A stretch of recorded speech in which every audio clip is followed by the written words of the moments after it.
Draw an involute of pentagon having 25 mm side. So as per the given data, we will draw a pentagon having 25 mm side dimension as shown. Now mark the corner points of pentagon by point 1, 2, 3, 4 and 5. Also mention the side dimension of pentagon, which is 25 mm. From point 5, draw a horizontal line having length equal to perimeter of pentagon and name the endpoints of that line by point P0 and P5. Also mention the dimension of that line, which is equal to 125 mm. Divide this line into 5 equal parts and name the points by point 1 dash, 2 dash, 3 dash and 4 dash as shown.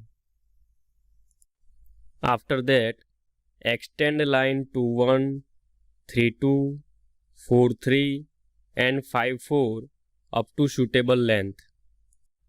With the help of compass, take distance P01 dash as a radius and from point 1 as a center, draw an arc on line which is extended from point 1 and mark this point as P1. Take distance P02 dash as a radius and from point 2 as a center, draw an arc on line which is extended from point 2 and mark this point as P2.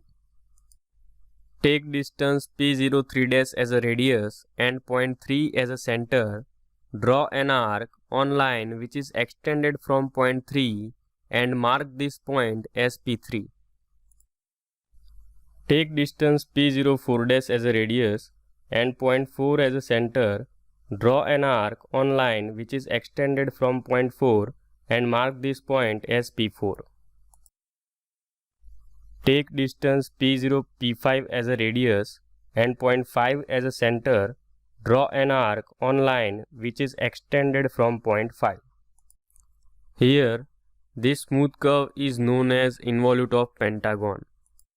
So, involute of curve can be defined as it is the locus of point on taut string as the string is either unwound from or wind around the curve, as we can see here. I hope you understood it. If you have any questions, let me know in the comment box.